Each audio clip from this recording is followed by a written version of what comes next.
Yeah. Hey man, all I'm saying is, nigga, you always got something to say. It's like you don't shut up. On the track. A lot of niggas died 1865. Single Michael fled high, we ain't gon' let it ride. Everybody hot and black was never on your side. They do maps to tell your apps where you sleep at night. They put that white man on. Got you begging them for answers like that white man know. Had you swearing you was African, that's that white man home. Had you proud to be a savage, that's that white man zone. And I ain't talking shit, this my definition. And being savage was our nature, y'all be non-existent. We done took your ass out when we was in them kitchens. Instead of showing you how to live and how to maintain business. White supremacy fake. Only way that shit real is if you do what they say.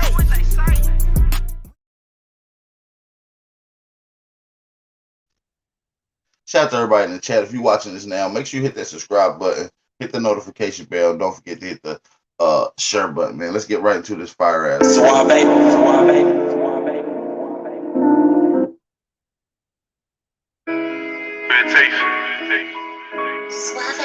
The Hollywood. Make sure y'all share the live stream. This is the Wake and Bake Show. Got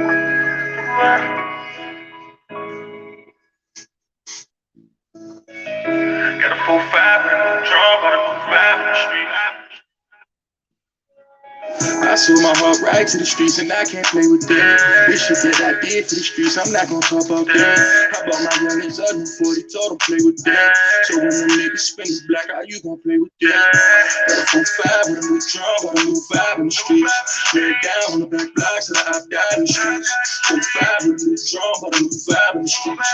Lay it down on the back blocks that I died in the streets. Bodies on my couch, and I won't let it. I know it's taking over, and I won't let it. Out your right mind, you a soldier. Who the streets took a toll on you, but you a soldier. This shit I seen too many times before. Drugs taking over, they won't let them go. They make the wrong move, fuck it, we gon' let it blow. He just let me know that niggas' minds ain't right.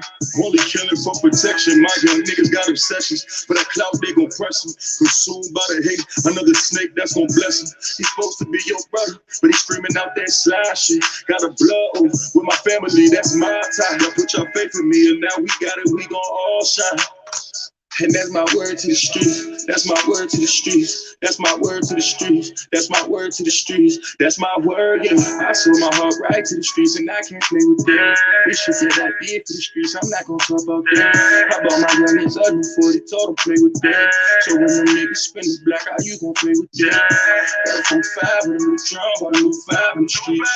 Lay it down on the back blocks that I died in the streets. 4-5 with a new drum, got a new 5 in the streets. Lay it down on the back blocks that I've died in the streets. Father God, first I ask for forgiveness. I ask that you look past our times that we have fell short. Father God, for our ones who do not know your love, Father God, I know that is my purpose to be a lighthouse in your grace. Wherever you lead my steps, whatever obstacle or hardships to come, I pray that you give us strength in the face of the enemy. Father God, thank you for listening to my soul.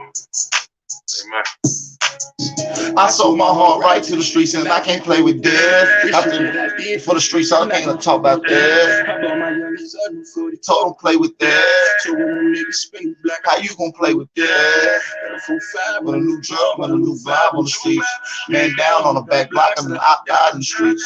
4-5 with a new drum, got a new vibe in the streets. Man down on the back blocks that I've died in the streets.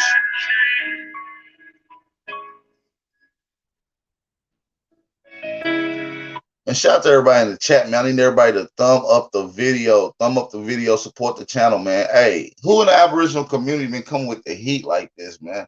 I'm coming with fire info every day, man. Make sure y'all support the channel. Cash out tags at the bottom right of the screen, man. Make sure y'all support the channel. Let's get right into this shit. I'm low down to my knees, Lord, answer me. I know them niggas ain't fuck with me, I keep my deep lit. I know them niggas don't want no pipe, keep us easy. Yeah, all big ass glizzy. My mama tell me all the time, baby, you gon' be a star. She ain't like rap music. For real. That's your dog in New York, that nigga won't give your peak. I had to start fucking with niggas, I knew they wouldn't fuck with me. And I can't wait to ride us, we gon' run the mix. Shit, I can't wait to scope us, we gon' kill the niggas. I know them niggas ain't fucking with me, that's why I brought the blitz. I know them niggas ain't fucking with me, that's why I put the extension. I know them niggas ain't fucking with me, I make your mama bitch. I had to move about my mama house, I couldn't bring the tension. Cause when I leave about this bitch, I gotta bring the glitz. Hey, when I leave about this bitch, I don't know if I'll come back in. And if you really had the nigga, you know what I'm feeling. I told my niggas pull out, cause we on a mission. Whatever it takes. The alleyway. Back home and I'm, you know I ain't playing with you. I hear them niggas talking like I'll keep that flying with me. I heard some niggas wanna ride me down, play with niggas. They know we keep them splits, bro. We love to smoke on niggas. I'm tired of bitch ass niggas act like we don't know a nigga. I'm tired of bitch ass niggas act like we wanna get with it. I feel like Scottie Pippen, I swear y'all be ignoring the niggas. I feel like Scottie Pippen and be Jordan with me. I feel like Scottie Pippen is 3-3 that hit a nigga. Yeah. These a hit a nigga. I feel like Scottie Pippen, young nigga. I keep a Jordan with me. Yeah, I keep a Jordan with me. I feel like Scottie Pippen, young nigga. I keep a Jordan with me. I know dog in the gun, that nigga won't get your beat. I had to start fucking with nigga, I know won't fuck with me. And I can't wait to wild touch, we gon' run the thing. Shit, I can't wait to scope touch, we gon' kill the nigga. I know them niggas ain't fucking with me, that's why I fucking clip.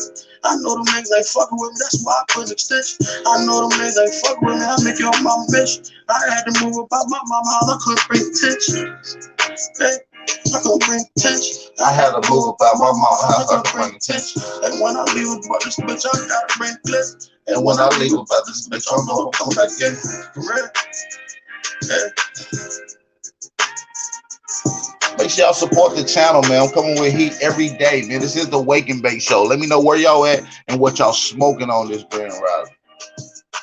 You heard? Let's go. Whatever it takes. The alleyway. Coco, this your season right now.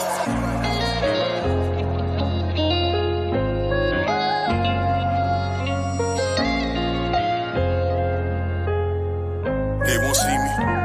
They won't let me care. I gotta sleep with one eye open, been making me nervous. I take a piss, my hand on the strap. I know the odds wanna murder. I got a feeling deep my stomach, paranoid. Yeah. I won't let them they won't see me. Yeah. I gotta sleep with one eye open, been making me nervous. I take a piss, my hand on the strap. I know the odds wanna murder. I got a feeling deep my stomach, paranoid. Yeah. I can't let them they won't see me. Yeah. I put attention, all in my blood, all in my veins. They started with Perky, now that hair right up his veins. You started with serving, now them drugs drove you insane. Started with dealing, I grew up with killers, they taught me the game. I got some niggas that die behind, and that shit won't never the same. I know some niggas that lie behind, and that bullet had his name. Ain't no reason to cry about, cause that shit won't never change. MTF the 4th and P, my niggas can't get out the game. I gotta sleep with one eye open, been making me nervous. I take a piss, my hand on the stern. I know the odds wanna murder. I got a feeling, keep my stomach paranoid. Yeah. I won't let them they won't see me. Yeah. I gotta sleep with one eye open, been making me nervous. I take a piss, my hand on the stern. I know the odds wanna murder. I got a feeling, keep my stomach paranoid. Yeah. I can't let them they won't see me. Yeah. Lost, see, I glossed too, we shit ain't been the same. Heard the ops talking to the. Shout out to everybody in the motherfucking chat, man. It's your brother Big Al, man. Let's get straight into it, man. I want everybody to hit that like button, thumb up the video. We're gonna take a quick last little bit. We're gonna be right in with it. See, my life has been in motion. I'm a little windy. I'm not giving up yet. If you with me, time to place up your bet. Ain't no turning back, got niggas who ran. When we caught his ass, got caught in that jam. Yeah, you know who I am. Yeah, you know who I am. I can feel it coming. I can feel it coming. Is that feeling in your stomach? You can feel it coming. Is that feeling in your stomach? You can feel it coming. Yeah, you can feel it coming. Fake love, snake you in your face, love. That snake you in your face, love. I told my brothers we gon' make it, that's how God wrote it. And the snake gon' show his face, cause that's how God wrote it. Too much fake love, that snake you in your face, love. Your face, love. That snake you in your face, love. I told my brothers we gon' make it, that's how God wrote it. And the snake gon' show his face, cause that's how God wrote it. Too much fake love, that snake you in your face, love. you in your face level. I told my brothers we gon' make it, that's how God rolls. Yeah, the snake gon' show his face, cause that's how God rolls. Shout out to everybody in the chat, man. Y'all already know the vibes, man. Y'all already know the vibes, man. This is the Grand Rising Wake and Bake Show, man. It's your brother Aboriginal Power. If you're watching this, man, make sure y'all hit that subscribe button, notification bell. I just want to tap in with everybody, man. Appreciate everybody for tapping in that's watching this, that's not able to comment. I appreciate it. I appreciate y'all for tapping in. I do want to take the time out to shout out some of the brothers and sisters. Excuse me. Shout out some of the brothers and sisters that took their time out to come support the channel and comment in the chat. Hey, so let me take the time out to shout out y'all. Shout out to Shabelle Thompson. Shout out to Sean P, the Aborigine. Shout out to Son of California. Shout out to Juice. Shout out to Shy Alpha. Shout out to Snake God. Shout out to Yoga War Cloud. Shout out to my sister, Chick Comedy Roots. If y'all, hey, listen, I know she's been busy. But listen, if y'all want to get y'all some Aboriginal handcrafted dream catchers to set up in your room, in your kids' room, in your living room, on your front porch, inbox Chick Comedy Roots. She makes the best quality dream catchers known to man. So go check them out. Go support the sister. Inbox her. Get that fire Aboriginal handcrafted dream catchers, man. Go get that shit, man. Shout out to my sister Chick Comedy Roots. Shout out to Enoch's in the building. Haru the Duke of Great Lakes. Chief Kokomo, we got Chief Crazy Overstanding, Copper Tone, Reginald Jones, and Chief Jonesy in the building. Make sure y'all support the channel, man. Make sure y'all support the channel. Cash out tags at the bottom right of the screen. Shout out to my brother Bronze Flat Power as well. Shout out to that brother. If you ain't subscribed to that channel, go subscribe to Bronze Flat Power. He got some crazy shows that be going down, especially the trigger shows. I love the trigger shows. I definitely want to be a part of one of them trigger shows. So hit me up, Bronze. I definitely want to trigger some people. Hit me up. I'm ready to trigger some niggas. You understand me? Make sure y'all hit me up. Shout out to King of All Men. Appreciate you for tapping in, gangster.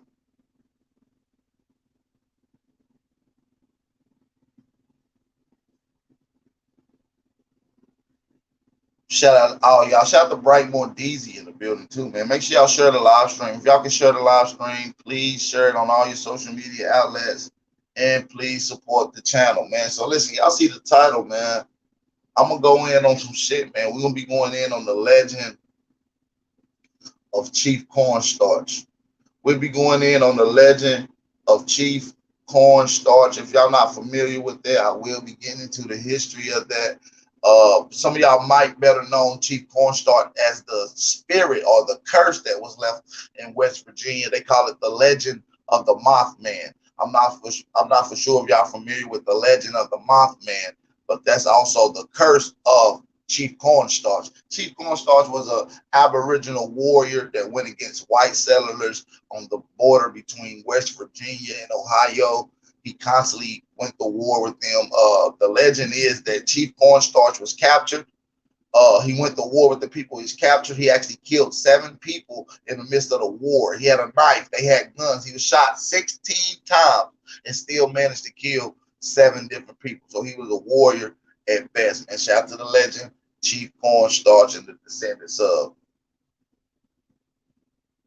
So yeah, man.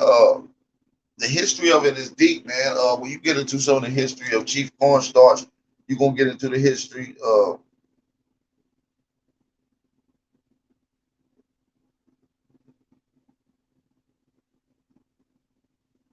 we'll get into the history of it. You know what I'm saying? So y'all feeling the build already? Y'all ready to get into this? Drop them fire emojis in the chat and support the channel, man. Support the channel.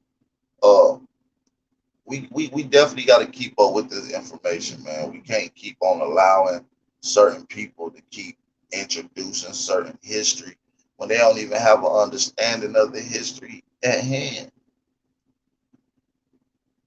They don't even have a history at hand. They don't talk about these warriors, these Aboriginal warriors that went against and fought against white people. So we want to highlight some of that before we get into the actual story. Before the curse, I kind of want to run it back from now, from the end to the beginning, instead of from the beginning to the end. We're gonna run it in reverse. So we're gonna deal with the after effects of Chief Cornstarch dying to have the Mothman curse came about. So then after that, we get into the actual history of Chief Cornstarch itself. So let's get into some of that audio. If y'all ready, drop them fire emojis. Support the channel, man. I wasn't even gonna go live yesterday. I went live down there 2-3 hours yesterday.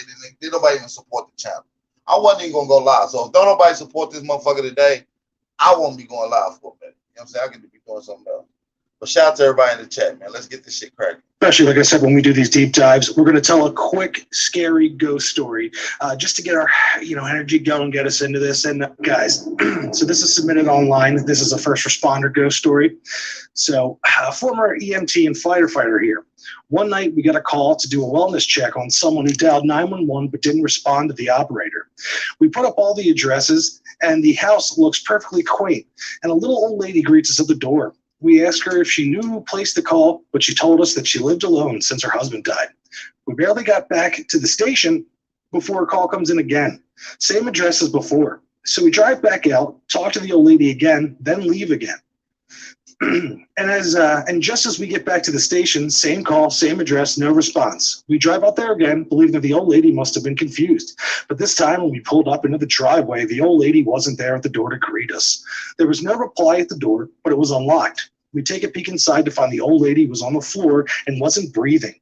We rushed in to help and got... Y'all gonna have to pay attention to this Chief Cornstalk shit now. I want y'all to pay attention. This is the legend of Chief Cornstalk. Ever since he died, he made it his business to kill white folks any chance he get, whether he made a bridge collapse, a building collapse, or a person just collapse. Make sure y'all support the channel. Shout out to Kevin Coleman in the chat. I appreciate you for tapping in, gang. Shout out to you, man. This time when we pulled up into the driveway, the old lady wasn't there at the door to greet us. There was no reply at the door, but it was unlocked. We take a peek inside to find the old lady was on the floor and wasn't breathing. We rushed in to help and got her to the hospital and in stable condition. She woke up in the ambulance. She still claimed that she never called us and that we arrived almost immediately after she had fallen. It was about a 15-minute drive to her house from the station. Before she was admitted to the hospital, she asked me and another EMT if we could bring her knitting needles and a bag of clothes to her in the hospital. I offered to pick them up for her because I had a friend who lived in that area and we were going to hang out anyway. I picked up my friend and drove to the lady's house. I ran inside to grab the bag knitting stuff while my buddy sat in the car. But just as I was leaving, I swear I felt a hand on my back and heard a voice say, "Thank you." Hey, so listen, Kevin Coleman, this is going to be the perfect story since you're in Ohio and West Virginia, because you're going through the actual area where the curse of the Mothman is in effect at. So yeah, let's listen. When I got back into my car, my friend asked me, why couldn't we were going to hang out anyway? I picked up my friend and drove to the lady's house. I ran inside to grab the bag knitting stuff while my buddy sat in the car. But just as I was leaving, I swear I felt a hand on my back and heard a voice say, "Thank you." When I got back into my car, my friend asked me, why couldn't the lady's husband bring her stuff to her in the hospital? I explained to her husband that he was dead. And when I said that to my friend, he said, but I saw an old guy in the window. He smiled and waved at me. At first, I refused to believe anything supernatural, so I called the police and asked them to do a sweep of the house. I thought it was a squatter. Nothing was out of the ordinary, and no one else was inside. I later brought my friend to visit the lady. He started describing the old dude who he saw in the window, but the old lady almost immediately started tearing up and said, "That's my Harold." Oh, I love it. Old man was looking out for old lady after the grave. I want to kind of skip it up. Let's go. Here we go. So the legend of Chief Cornstalk. Chief Cornstalk, or Hoko Lesqua, as he was known. Hey, that was just the introduction, man. Let's get straight to the history of Chief Cornstalk. I want everybody to share the live stream. Share the live stream right now. We're about to turn up with it. Support the channel. Cash out tags at the bottom right of the screen. PayPal information is at the bottom, ticking across. Make sure y'all support the channel, man. Shout out to Craig for the cash out donation supporting the $2 challenge. He said for the information. I appreciate that, man. I put a lot of time shit out. Put these quality reaction videos to this information out for you guys, man. So make sure y'all support the channel, man. Let's continue with the legend of Chief Cornstalk. Shout out to my sister Chick Comedy Root. Sean P in the building. Boot camp in the building. What's going on, y'all? To understand all this, because there really is, the land itself has a real history that really backs up the rest of the story. So here we go. So the legend of Chief Cornstalk. Chief Cornstalk, or Hoko Lesqua, as he was known in his native tongue, born in 1720 in what is now Pennsylvania. He was a feared and well-respected chief of the Shawnee Nation and made a name for himself in Dunmore's War of 1774, which were land disputes. Cornstalk and his people disputed a previous treaty that ceded hunting ground to the British settlers, and although unsuccessful, Cornstalk was known to seek out peace before conflict. He was also known for his skills as an orator, and this is something that was remarked upon by British soldiers who were present.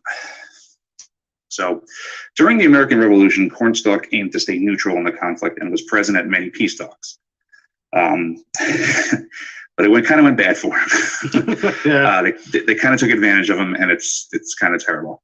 So in 1777, Cornstalk and his son Red Hawk made a diplomatic visit to Fort Randolph, which resides in current-day Point Pleasant, West Virginia, to discuss further plans of neutrality, but were captured by the fort's commander for literally no other reason than his personal dislike of the Shawnee.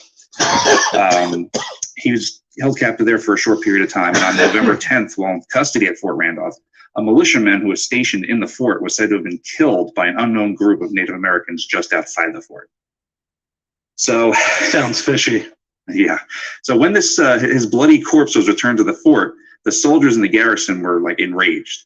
So acting against orders, they broke into the quarters where Cornstalk and the other Native Americans were being held.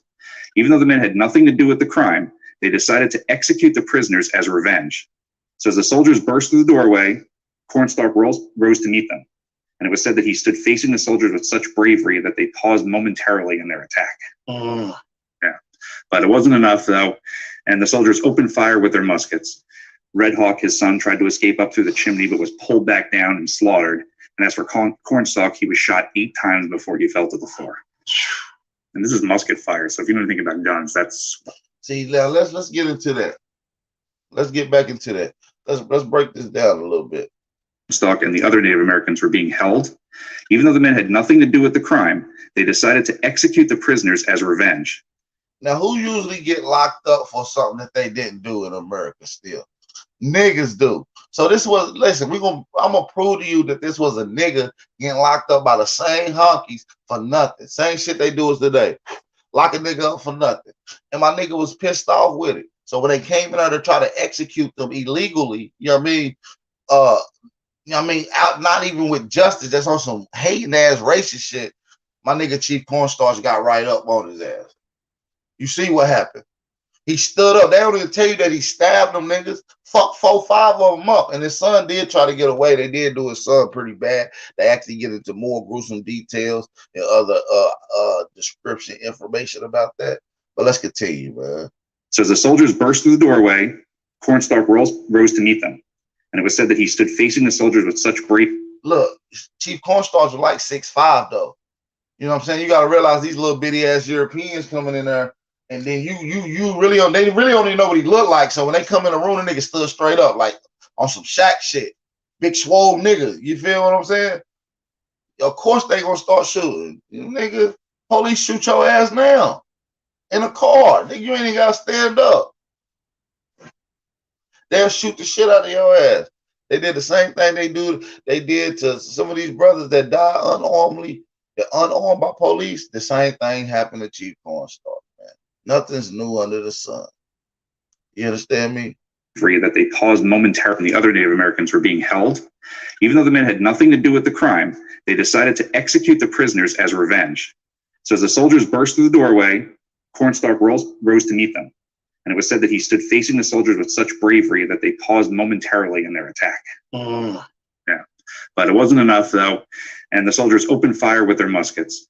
Red Hawk, his son, tried to escape up through the chimney, but was pulled back down and slaughtered. And as for Cornstalk, he was shot 8 times before he fell to the floor.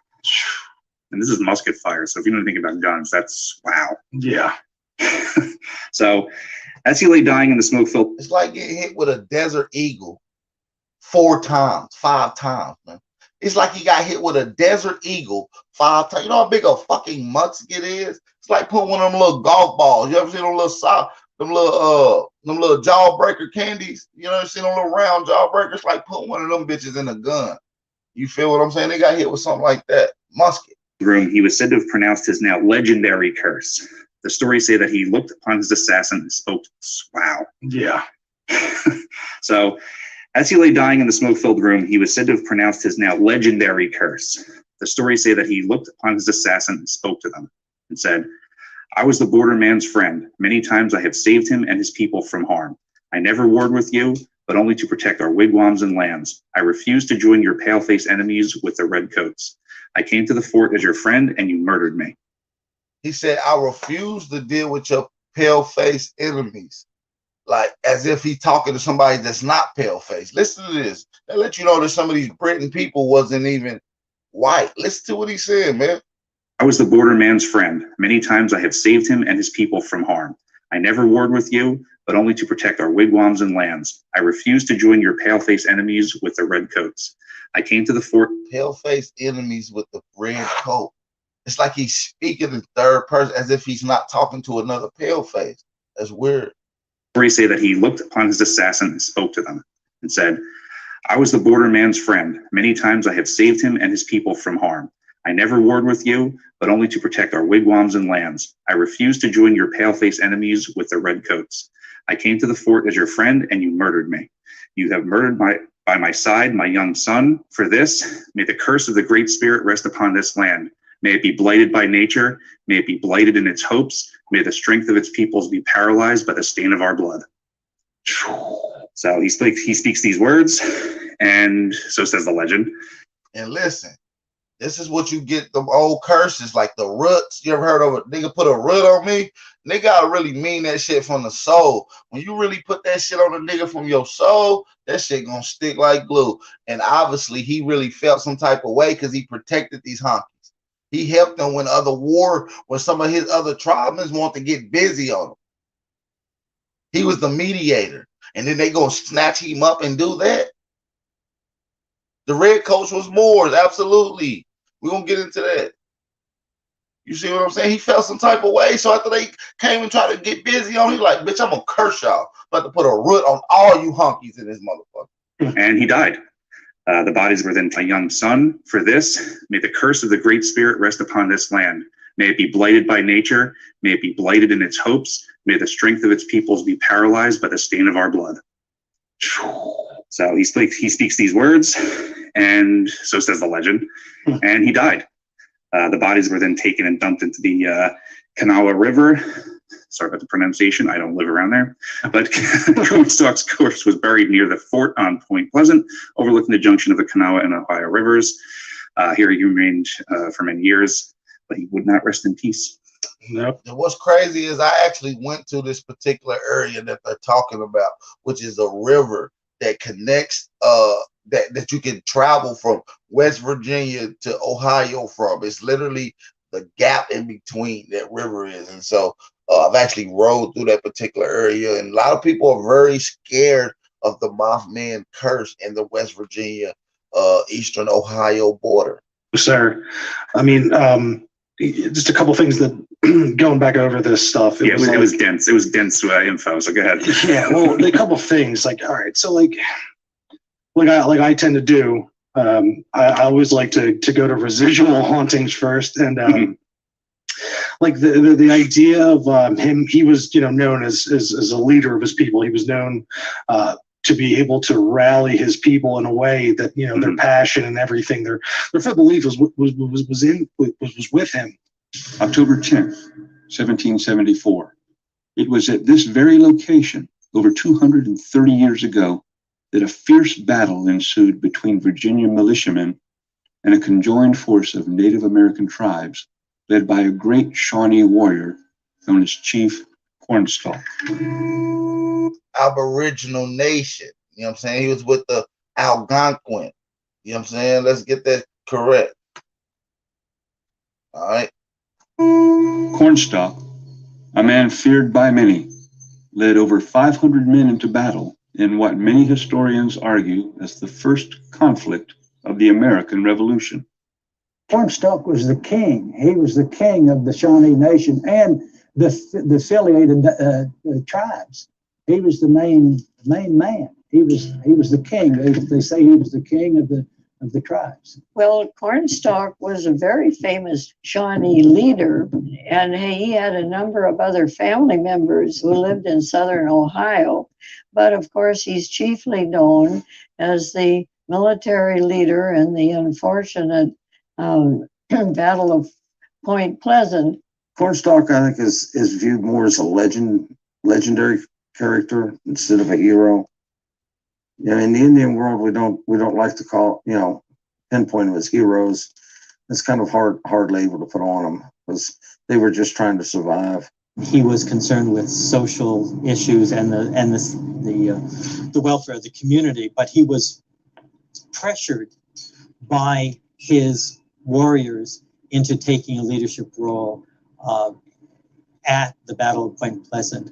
And there are stories of his booming voice, because he was an orator, resounding over the battlefield during the course of the battle, urging his people on. And that's what a lot of Shawnees still remember. And I mean, that slaughtering and all the battles that they went through leading up to this peace treaty, which was obviously violated, not by, the orders of the commanders on site, but by, the angry, military men that were there. But like the karmatic stain that could have left just for doing that, and the energy surrounding that. Sure. I mean, my question kind of is, and I'm sure we'll get back to this later, but could it have been just some sort of super like mega residual haunting that kind of could be seen as a curse, or who knows? I mean,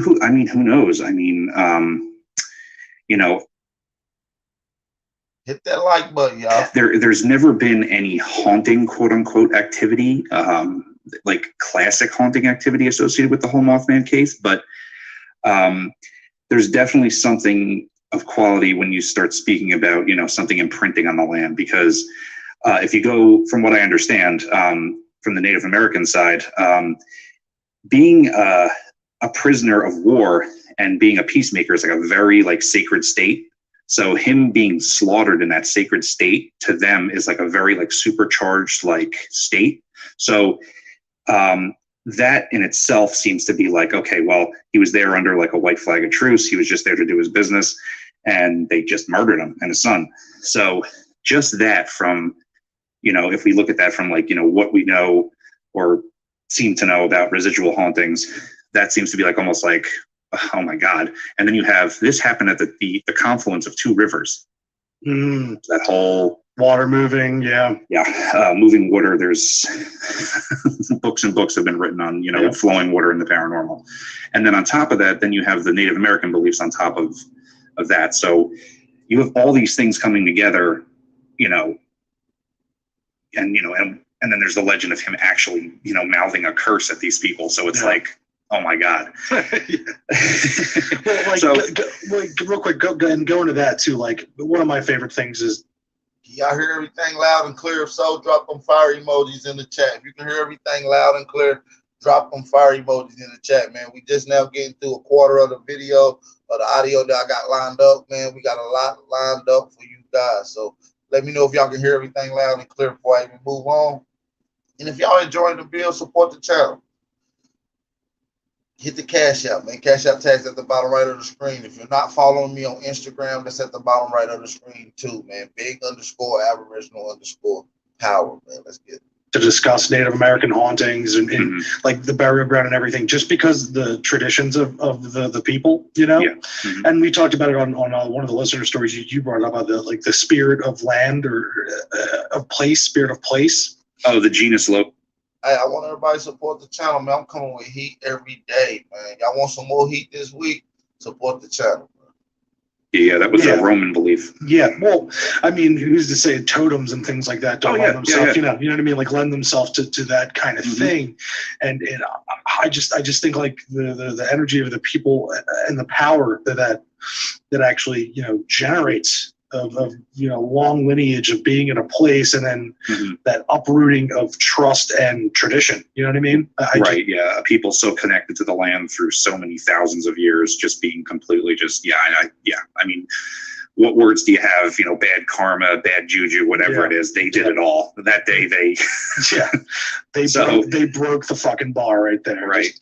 And then on top of it, you would think this horrible thing happens. The murderers were brought to trial. The murderers of Chief Cornstalk and his son Red Hawk, at the insistence of Governor Patrick Henry. Yes, that Patrick Henry, give me liberty or give me death. But because none of the other soldiers would testify against their fellow soldiers, they were all set free. So another insult on top. Yep. So sound just like what they do to us, man. They kill an innocent man. The police go to court. They usually beat the charge and walk away free. That they pretty much telling you that that's what happened to Chief Cornstalk. Same shit. At the insistence of Governor Patrick Henry, yes, that Patrick Henry, give me liberty or give me death. But because none of the other soldiers would testify against their fellow soldiers, they were all set free. So another insult on top. Yep. So fast forward a bit to 1794. The town of Point Pleasant was established near the site of this old fort. For many years after, the Native American's grave lay undisturbed, but in 1840, his bones were removed to the grounds of the Mason County Courthouse, where in 1899, a monument was erected in Cornstalk's memory. So then we fast forward to the late 1950s, a new courthouse was built in Point Pleasant, and the chief's remains, which now consisted of 3 teeth and about 15 pieces of bone, were placed in an aluminum box and reinterred in a corner of the town's Tuende Way Park, next to the grave of a Virginia frontiersman that Cornstalk once fought and later befriended. So they erected this big 12-foot monument that was erected, for his honor. Yeah.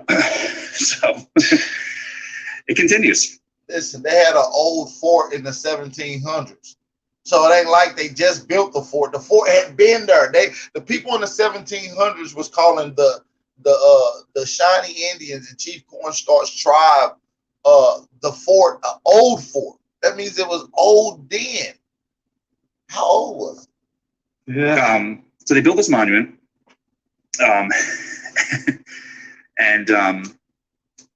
they erected the original monument, which it was 86 feet tall, and it was dedicated in August of 1909, which was a little bit behind schedule.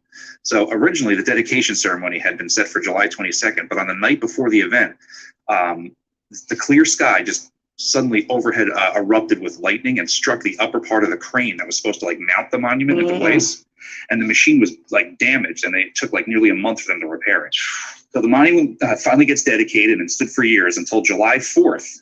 Kind of interesting. Yeah. Of 1921. On that day, another bolt of lightning struck the monument and damaged the capstone and some of the granite blocks that was part of the construction. They were replaced, and the monument still stands today. But what was it about this stone that was getting struck by lightning, right? Yeah. The stone that was getting struck by lightning. That's some shit right there. Hey man, we got 104 people in here, man. We can at least get some people to support the channel. Shout out to Kevin Coleman, man. He sent the Cash App donation supporting the channel, man. Said for the information. I appreciate that, man. Y'all want this bill to continue, support the channel. Shout out to Kevin Coleman for supporting the channel. Don't let Kevin Coleman be the only one support the channel, y'all. You gotta support Aboriginal content and Aboriginal information, man. You know what I'm saying? Ain't nobody else. If y'all ain't gonna support it, nobody gonna support it.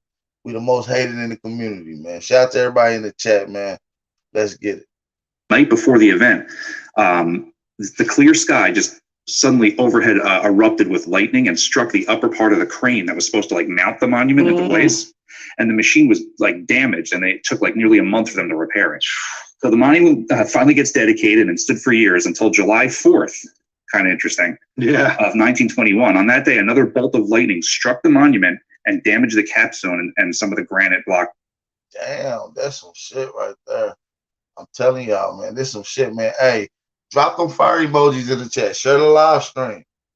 You know what I mean? Go tag me on the Instagram post. You feel me? Telling y'all. About an hour marker, if we ain't got no support, we're going to end this bitch. Straight up. Support the real, man. Shout out to everybody in the chat, man. Hopefully everybody having a blissful grand rising. This is the Wake and Bake Show. This is Aboriginal Power, man. So let's continue. Make sure y'all support this shit, bro. Let's get it. A month for them to repair it. So the monument finally gets dedicated and stood for years until July 4th. Kind of interesting. Yeah. Of 1921. On that day, another bolt of lightning struck the monument and damaged the capstone and some of the granite blocks that was part of the construction. They were replaced, and the monument still stands today. But what was it about this stone that was getting struck by lightning, right? Yeah. Stone getting struck by lightning. Yeah, it's I mean, it's interesting. You know, could the freak lightning strikes have been acts of vengeance tied to Cornstalk's fabled curse? I like to believe so. You know, I mean, you know, many believe so. And for years, residents of the triangular area made up of Western Virginia, Southwest Pennsylvania, and Southeastern Ohio spoke of strange happenings, river tragedies, and fires as part of the curse. Of course, many laughed and said that the curse was nothing more than overactive imaginations, ignorant death toll, and eerie coincidences that seemed to plague the region for 200 years after the death of Chief Cornstalk. Shout out to Marcus Adam in the building. Shout out to Shy Alpha Juan Torres. Shout out to Rob McCoy in the building. Shout out to Khalil Smith for sending the $2 cash out donation, supporting the $2 challenge. Hey, how about all y'all support the $2 challenge, man? $2 challenge, man. $2 challenge, support the channel, support the content. You know what I'm saying? $2 ain't shit. But we appreciate all the support on this channel. Every little bit of support. Even when y'all hit the like button, even when y'all share the shit, even when y'all drop the fire emoji, man, we appreciate all that. Support the real, man. Cash out tags at the bottom right of the screen, man. Let's get back into the legend and the warrior, Chief Cornstalk. But yeah, so another thing too with the Shawnee and other Native American tribes, the idea that the disasters and tragic occurrences within the Shawnee homeland. Mm-hmm. You know, that's a big belief of theirs that, like, you know, they didn't divide it in the way of, like, you know, state lines and right. You know, governors and all that kind of stuff. It was, you know, this was the homeland of their tribe. Right. So, you know, the great atrocity that befell, you know, their once beloved chief that was able to rally these people. Mm-hmm.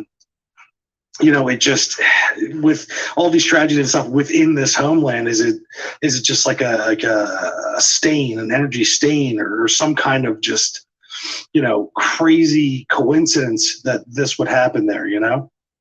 No, absolutely. I mean, I pulled a quote from an article that I was reading that kind of seemed to crystallize it a bit. They said, you know, Point Pleasant was built on soil stained with the blood of a vengeful spirit. Like, I mean, you know, that's it. Yeah. I mean, don't mean to laugh at it, like, you know, it's not funny by any means, but right. I mean, you know, I'm not going to say every, but plenty of great, you know, paranormal stories or they saying Chief Cornstalk was a scientist, a warrior, a leader, a father, and also a spiritual guider of the tribe. You see what I'm saying? He was the tallest one out the tribe as well. And he left a curse, man, because he created a bond, a word that was supposed to be bond with these white people, but they broke that. They broke. That's just the fact. They broke that shit. You see what I'm saying? We can't do nothing else besides respect what's going on with Chief Cornstalk. He wanted to leave that curse on them people. Look what them people did to him. People killed his son in front of him. The motherfuckers hit him with a 50 cal 5 times for nothing. He didn't do nothing, then break a crown. You know what I'm saying? Seriously. They do this to our people right now, to the Aboriginals, to other Chief Cornstalks in modern time.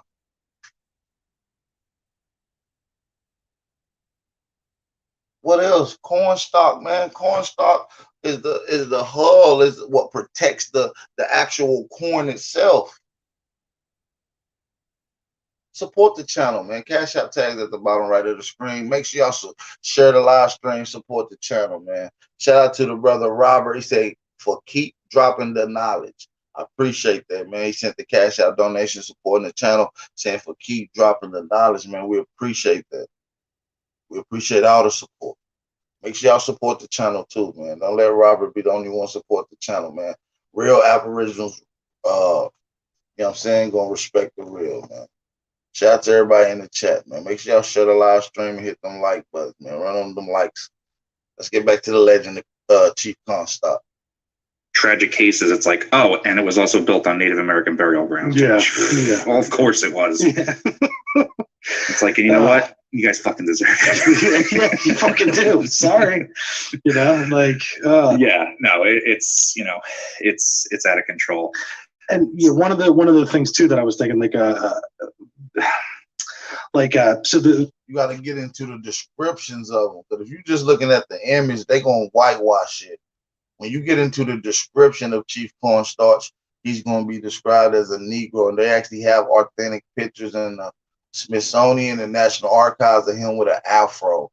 And that's just like a lot of other people. You get into the image of Noah Webster, right? The guy who created the dictionary. They claim he's a white man, but in descriptions, he's a black man. His brother's black, his mom's black, his grandmom's black. This is I could break it down. I might have to get into that whole build. I might have to do a build of people that you think is white historically that's really black. I might do a build on that. I gotta support the channel, man, if y'all want shit like that. The Shawnee natives, I've seen a couple interviews with some of the people that were talking about their elders, how they explained to them that, you know, witchcraft and curses, they only exist if someone believes in them. So like if you're not a believer in them, you don't give it any credence, then you know you. Hey, let's try to get 200 people in this chat before the hour and 30-minute marker. But if we ain't got nobody supporting within the next 15 minutes, by the hour marker, we're gonna end this bitch. But I got a whole nother, I got some shit cooked up for y'all. Support the real. So the Shawnee natives, I've seen a couple interviews with some of the people that were talking about their elders, how they explained to them that, you know, witchcraft and curses, they only exist if someone believes in them. So like if you're not a believer in them, you don't give it any credence, then, you know, you are immune. But, you know, the people out there in Point Pleasant in that area, a lot of them do believe. Y'all want that bill? Figures that's supposed to be white, that's really black, historical figures that's claimed to be white, that's really black. I might do that, man. I might do that. We'll see. We'll see. We'll see. We'll see how the support goes. I definitely want to get into that type of bag. I think that'll be one of the legend bills around here, man. That'll be deep. I got proof that Noah Webster was, man, I got so much shit, bro. I'm telling y'all. I really ready to do this Inca bill, man, about the moon, but I ain't ready for that yet. Man, that might be exclusive. The Inca and the moon story and the seed deposit bank. That all these, you know, tragedies have to have been tied in with the curse, and it's like, are you credence? Let's get back into this Chief Cornstalk legend, man, the Aboriginal Warrior, man. Nigga went out like 50 Cent, yeah, like Tupac, yeah. They got shot 5 times with a 50 cal, fucking these white men up, and his son was killed in front of him. So you know he left that curse on them honkies.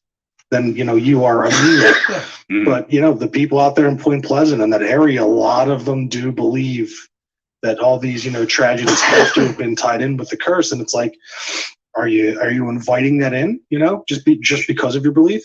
Sure. My bad, shot out for 8 times. They got shot 8 times with a 50 cal. Sure. I mean, and that's probably that's a line that runs through many paranormal. Man, let me shout out to Juan Torres for supporting the channel, man. He said, keep bringing that fire. We appreciate that, Juan Torres. We really do, man. We appreciate all the support, man. Make sure y'all support the channel, man. Shout out to Juan Torres. He said, for keep bringing that heat. Shout out to Snake God, too, man, for supporting the $2 challenge as well, man.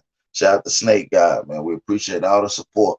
Make sure y'all support the channel, man. Let's get it, man. Couple more supports, man. We might even keep this thing going for another hour. Yeah. Stories, right? I mean, it's like they tell you, like, well, if you believe in it, it gives it power, right? Yeah, and you fear it gives it power. Right. And what does that mean? It gives it power. What does that mean? Is that just you giving what is within you power to just continually create this thing for yourself? Or there, you know, is it some, you know, paranormal entity? We don't know. Yeah, but we don't. It's interesting that it just, every culture kind of comes to somewhat of the same conclusion, which is interesting. Yeah. Yeah, and we've talked about it too, like that, you know, they've done studies on this kind of stuff of like the belief of, do I believe in it? Is it real? And then things end up manifesting themselves, you know? Right. So I got a little timeline here for, you know, is it really a curse? Is the area cursed? Well, I have a little timeline here, and I'm going to read a few examples of things that have happened over the last, I narrowed it to just this. I'm glad he about to get into the crazy shit that happens in the area where Chief Cornstarch would have occupied. a lot of crazy things has went on. Bridges collapse, buildings collapse. He about to get into it. So they kind of, a lot of these crazy events that happen and usually tragic shit that happened in the area, they credit it to being the curse of the Mothman, which the Mothman is potentially who we're talking about now, Chief Cornstalk. So let's get into that. Let's go. Let's go, man. Drop them fire emojis in the chat if y'all can hear everything loud and clear. I don't want to make sure that, you know what I mean? I don't want it distorted or skipping or going in and out. So just drop them fire emojis in the chat. Let me know if everything loud and clear, man. Make sure y'all support the real. Century. So you tell me. You tell me. Yeah. 1907, the worst coal mine disaster in American history took place in Monongah, West Virginia. On December 6th, with 310 miners were killed. 310 miners was killed in West Virginia, and they saying that the Mothman did that shit. Listen. Yeah. 1907, the worst coal mine disaster in American history took place in Monongah, West Virginia. On December 6th, with 310 miners were killed.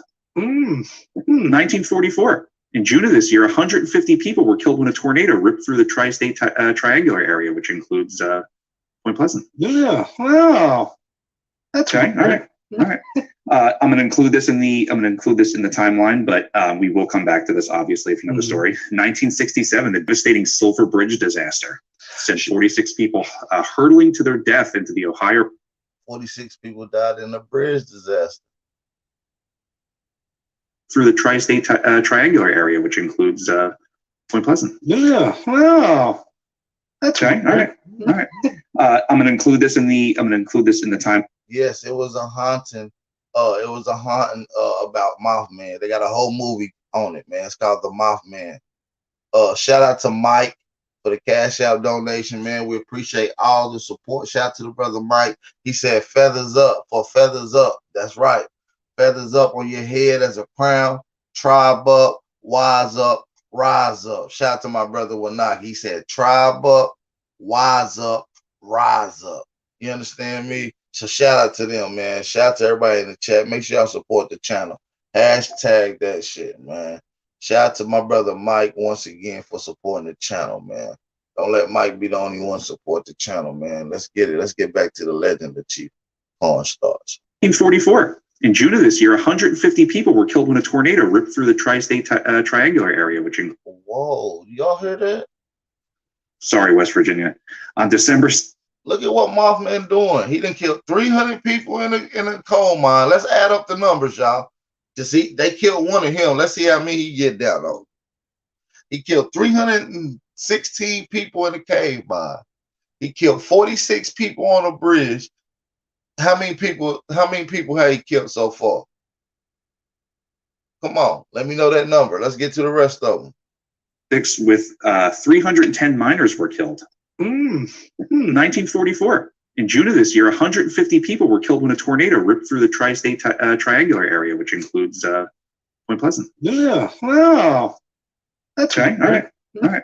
I'm going to include this in the timeline, but we will come back to this obviously if you know the story. 1967, the devastating Sulphur Bridge disaster sent 46 people hurtling to their death into the Ohio River on December 15.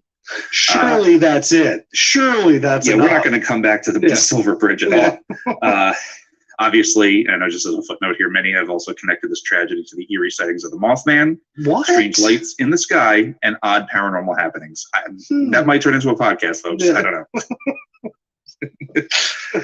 So beyond that, because folks point to, that was the end.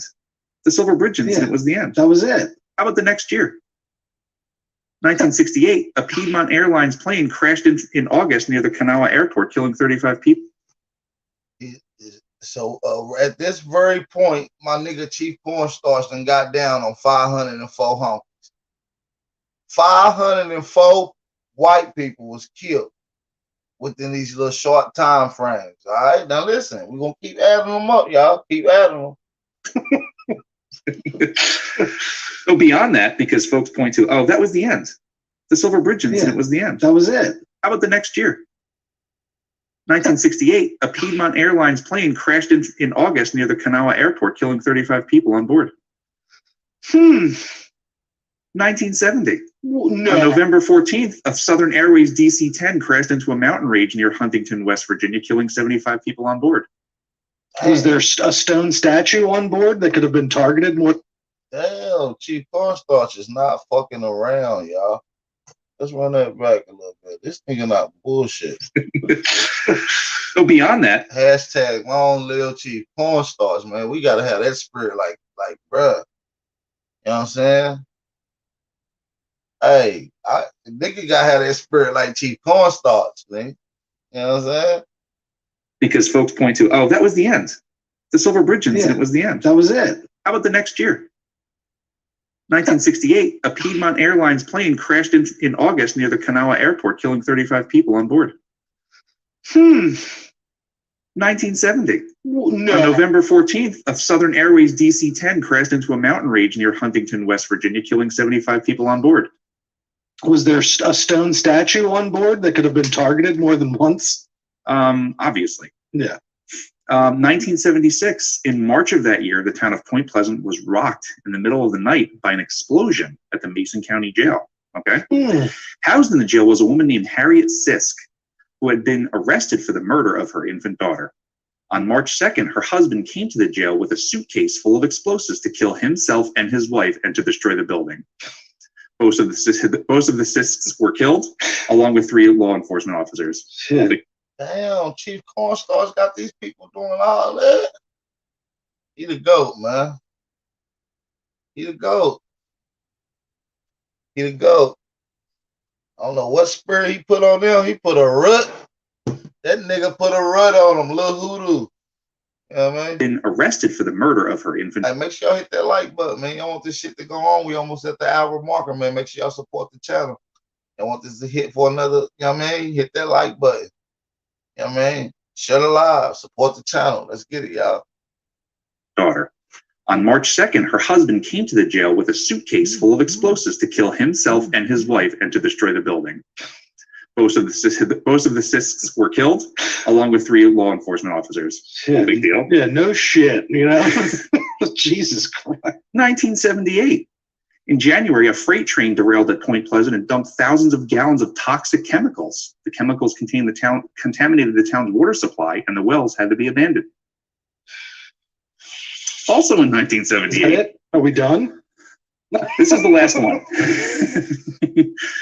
In April of the same year, the town of St. Mary's, just north of Point Pleasant, was struck with tragedy when 51 men who were working on the Willow Island power plant were killed when the construction scaffolding collapsed. Damn. So where we at with it, Chief Crazy Overstanding? How many bodies is that so far that my man done took hold of? You know what I mean? How many bodies is that? Let me know. Also in 1978. Are we done? This is the last one. In April of the same year, the town of St. Mary's, just north of Point Pleasant, was struck with tragedy when 51 men who were working on the Willow Island power plant were killed when the construction scaffolding collapsed. This okay? Yeah, like, you know. Well, what does this mean? Well, it means that the death of Cornstalk and his alleged curse, a deep shadow, was cast over Point Pleasant for what seemed to be 200 years, culminating with the collapse of the Silver Bridge on December 15, 1967, and the resulting deaths of 46 people. It's fishy stuff, folks. Fishy stuff, folks. I mean, and you know, it's an area where a lot of bad things have happened. Now, these are just like the high points. I mean, you know, you look into this stuff a little bit. You'll ask for, you know, I have yet to visit there, but this is a bucket list place, and I guarantee I'll get there someday, hopefully together. Yeah, hopefully, hopefully. Plenty of residents. Still to this day, some of the old school folks who were there to witness, you know, the actual sightings or the hysteria surrounded by the Mothman. But there's something about the place. They'll tell you, like, you get there and there's, you know, could it be the confluence of those 2 rivers? Could it be the Cornstalk curse? Could it just be all of it? Yeah. They say there's just something about it.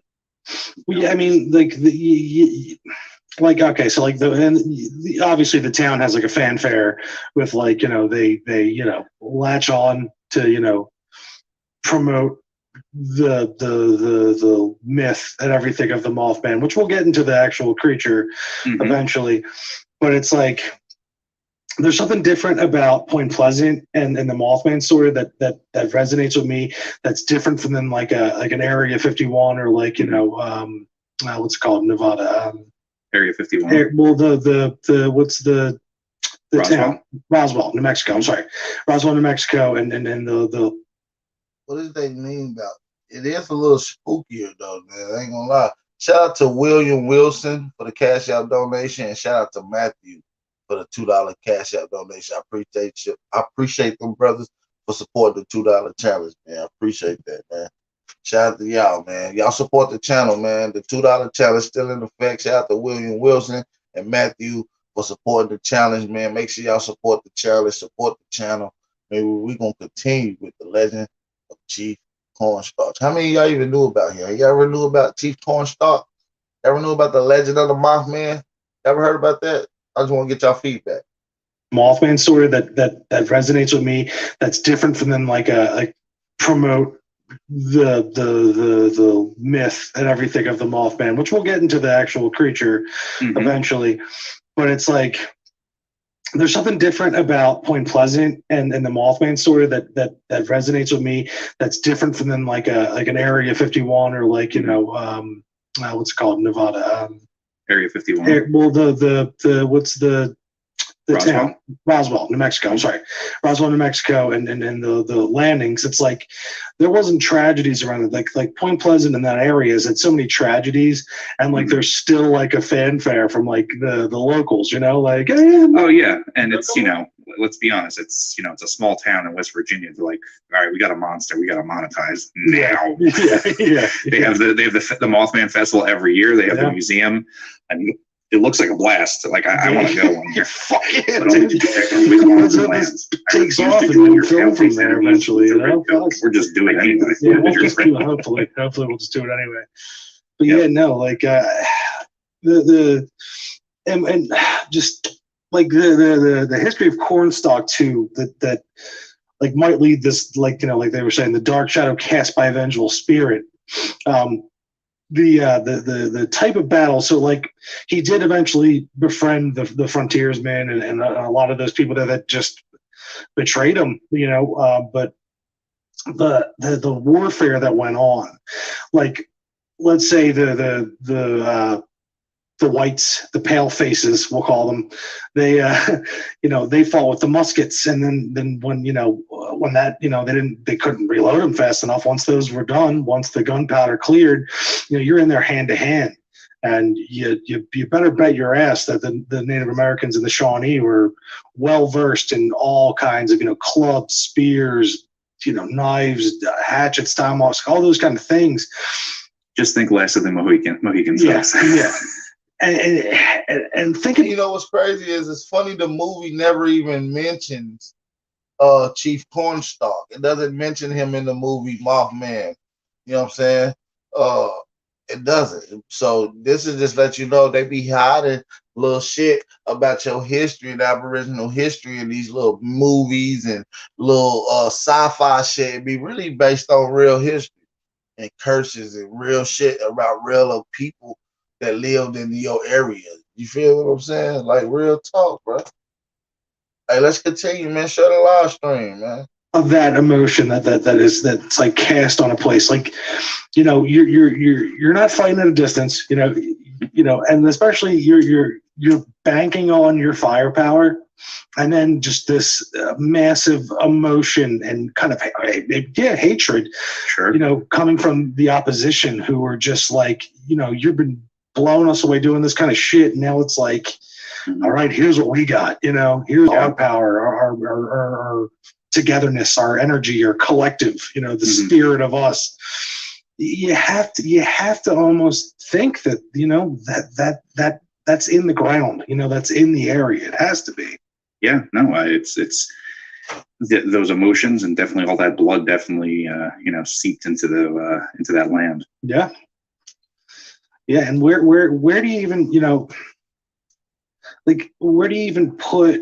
I don't want to say because I'm not going to put up my finger on anything, but like, just with any other kind of like nation or people, when something like that happens, like the energy, obviously, when you get to those battlefields, is palpable. Like, sure. I mean, like we've discussed in previous episodes, somewhere like Gettysburg, where you go there, it's like, yep, loss of life, absolutely. This place just ain't right anymore. And I think, haven't been there yet, like we just said, but many people who've gone there kind of get somewhat of the same idea. Like you go there and there's a mood to the place.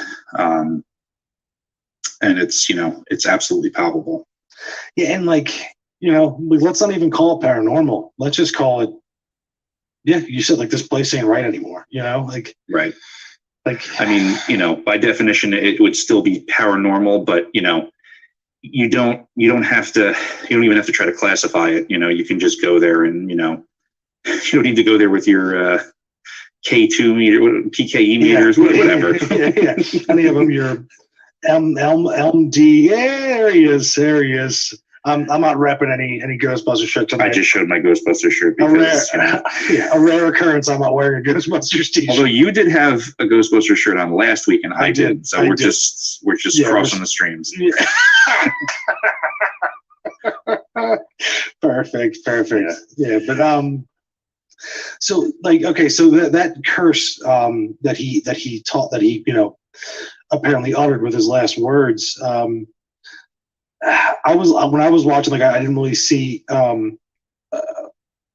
anyone really mention it. So like, can we assume that might be kind of drudged up by the witnesses, the people that were around there? Or well, yeah, I mean, here's an important little tidbit. So in 2008, during the demolition of an old schoolhouse in Point Pleasant, a playbill, all right, from 1928 was discovered in this like hidden room of the schoolhouse. And the playbill was from a pageant that was put on about the cornstalk story. And it mentioned the curse. And according to local historians, that was the first mention that there ever was a curse. Yeah. In the early 20s, there was a play performed here. A good friend of mine's mother was in that play. She was a young girl. And in the play, they mentioned the cornstalk curse. And it's just grown from that. Because, if a man is murdered, he doesn't have time to put a curse on the city of Point Pleasant. If they riddled him with shots and they killed him, he would have died instantly. If he was shot once and could put a curse on this place, then it was a slower death. I don't know. Here we go into this fiction and facts. Native people tend to think in terms of community and in terms of tribe, and that means territory, land. Anything that they're concerned with, or what they're most concerned with, is their home territory. Any ceremonies they do, any prayers they offer, affect that area. So people who did the Shawnee wrong will most suffer consequences within the boundaries of the Shawnee homeland. But then I find in plenty of other places that, no, that's not true. Like, even, before Point Pleasant was a place, they were saying, that there was some kind of like, curse because of the way that, Cornstalk had been killed, and, betrayed and murdered. Yeah. So, absolutely. Is there embellishment on people's parts? Probably. But, historically, the story stands that, he was murdered in this place. And even that's enough, I would think, to stain the environment in a way. Absolutely. Where, whether he uttered a curse or not, people who were rooted to the land for thousands of years were murdered in that spot in a very despicable manner. And, if that causes, giant red-eyed bird monsters that are also ultra-terrestrials to come out, in the 1960s, then, you fucked up. Yeah, you fucked up, dude. You fucked up, dude. But like, the thing too is like even from the other end, like, let's say not just the Native American end, but also it was a vendetta murder. That's what it was, because they were like, they killed one of our relatives, people, whether it be someone staged it, which most likely someone staged one of their people getting killed and claimed that, because we want to kill this great chief and his son and kind of squash, the power of him. Yeah, they were just forcing other treaties just so they could just, get more land. Yeah. Hey, if y'all can hear everything loud and clear and y'all understanding what's going on, drop them fire emojis in the chat, man. Drop them fire emojis in the chat if y'all can hear everything loud and clear. Your next episode, and a bunch of the other things, and I'll address that later. But I wanted to leave this in this episode because this is, to me, this seems very much in the legend category, and I also think it's also a misunderstanding of Native American legend. So I came across plenty of folks that linked sightings of the Mothman to the Native American Thunderbird legend. Okay, and hey, on the surface, you look at it, oh, Thunderbird, Mothman, maybe there's a thing. No. Nope, Thunderbirds do not attack people. They're basically almost like in an eternal battle with the great horned serpent. That's his opposite. That's in the underground. They don't come about by curses. Yeah, so I want to leave that here rather than mention that in the later episode when we start talking about the creature. That I think that's 100% bullshit. And I also think it's a misunderstanding of Native American culture. I had a moment there when I was like, like, oh, yeah, see, that's what I mean. Like, no, and no fault on you. Yeah. It sounds good. Yeah, it sounds cool. And then you're like, wait, no, remember. And I'm like, oh, I'm an asshole right now. Yeah, right. I'm such an asshole. Yeah, it's like, wait, hold on. Yeah. In their teepees and no asshole. Yeah. Teepees. It's just, yeah. So, yeah. I wanted to keep, and also more importantly, I wanted to keep most of the Native American stuff in this first episode where I had all the information on it, so I can speak from, many instances of paranormal phenomena. Information on it, so I can speak from, a point where I have not so much knowledge, but I've researched enough on this, so I don't just off the cuff mention more Native American things because I don't want to hurt anyone's feelings, and I don't want to come off as ignorant. Yeah, and also you don't want to be, just mixing up just a mishmash of oh yeah, and then there's the thunder rods and all the kind of totem poles. And but when I said totems earlier, I didn't mean totem poles. I meant totems, which is another kind of thing that comes from. Yes, you did, you jerk. We know what you're about. Oh yeah, we know. Yeah, locksmiths. What is it? Locksmiths. What was the other one? Hunters. I apparently threw shade at, and then what was the last one? What was the last one I apparently threw shade at?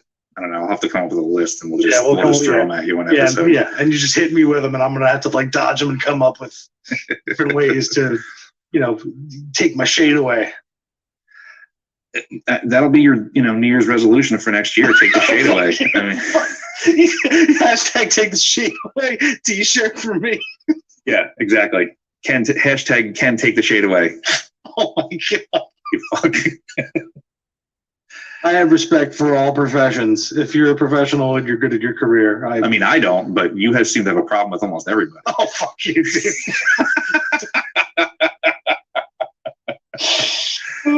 It's fine. It's fine. And you know who else is fine? Peter James. I'm coming through. Yes. Okay.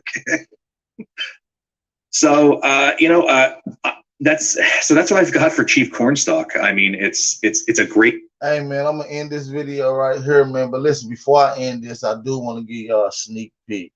I do want to give y'all a sneak peek of the next build I'm gonna do. I don't even know if I'm gonna do one no more, but I'm definitely gonna give y'all a sneak peek of the build. Let's get it. I need y'all to hit that like button too, man. Y'all want to get the sneak peek? Let's get right into it. So it wasn't just Egyptian appearance, or Egyptian appearance.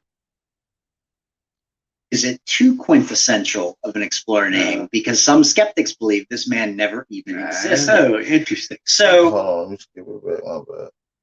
Tut's tomb. All right, here we go. Always in the confines of short sleeve studios of our friends stuff that go through the side. 177 miles long, 18 miles wide, and 1 mile deep. If it's these things going on. By the third episode of a night, it's just very, very business-like. All right, what do you got? Which is 277 miles long, 18 miles wide, and 1 mile deep. Grand Canyon. Thank you, Brock. On fire tonight. That would be the Grand Canyon.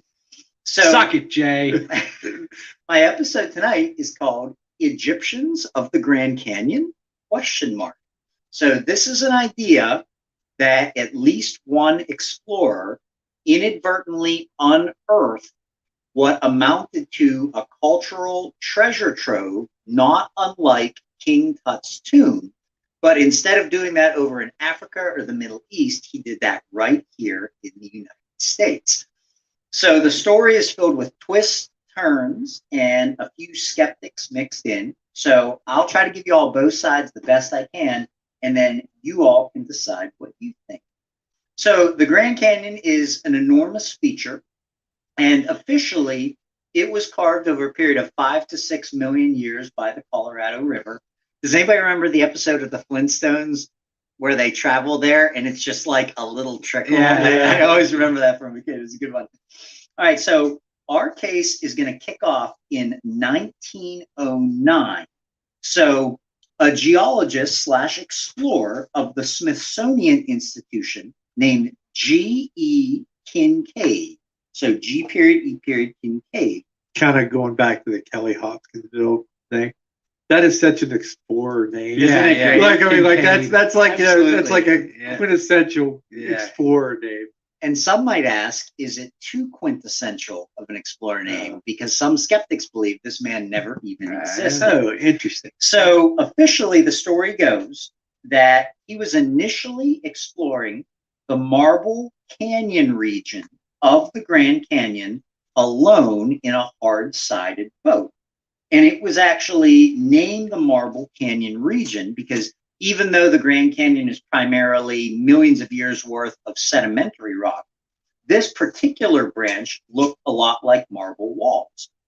And so he ends up seeing what looks like a massive amount of discoloration on a cave wall. I'm sorry, on a canyon wall as he rounds a bend in the river. And so pulling his hard-sided boat to the side, he ends up climbing up and allegedly finds a cave. He enters the cave with a lantern and he finds that there is a large center cavern. And then there are spoke-like passages radiating off of it like a wheel. The cavern was enormous, and he believed at least 50,000 people could live in it at one time. Wow. In addition to the size and the rather artificial structure, Kincaid also claimed to stumble upon amazing artifacts, statues, copper weapons, granaries full of seeds, and a mix of artifacts. Some appeared to be Egyptian and some appeared to be East Asian. So it wasn't just Egyptian appearance, it was almost like a mishmash of many different cultures, which were thousands of miles away that supposedly never even knew that North America existed. So we have record of this because the Arizona Gazette newspaper, which was the reputable newspaper at the time, actually publishes it. But right off the bat, it's met with skepticism.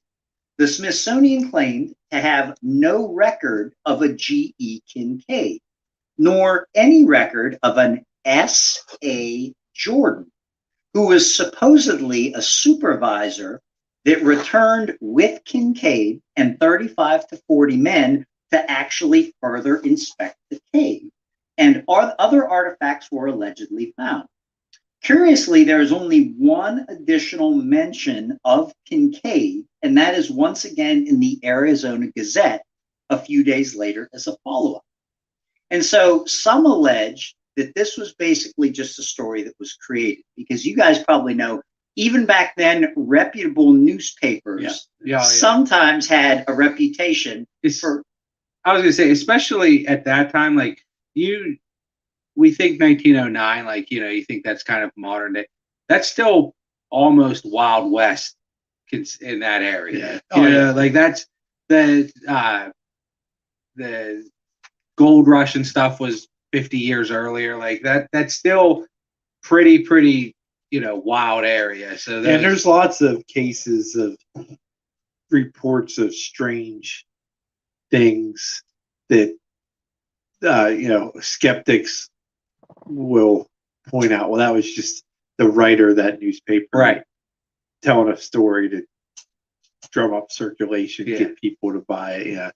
And there have been, I mean, I can't think of any off the top of my head, but I know in one of those episodes of the Kryptonaut podcast, they cited some, and there have been some that like the people admitted, we made that up. Right. So unfortunately, just like anything else we talked about, because of one or two, they can use that against every every story. Jim, did you say, and you might get to this, the cave, is it man-made or is it supposedly man-made or is it supposedly like natural? That's a phenomenal question, because we are going to see towards the end of this story, this was actually not the first exploration of this branch of the Grand Canyon. There was a well-known and fully real explorer that actually. Y'all want me to keep the bill going? Drop them fire emojis and support the channel, man. This is one of them heavyweight ones too, man. I ain't gonna lie. This is a whole nother build. You know what I'm saying? But I keep it going. Support the channel, man. We'll see.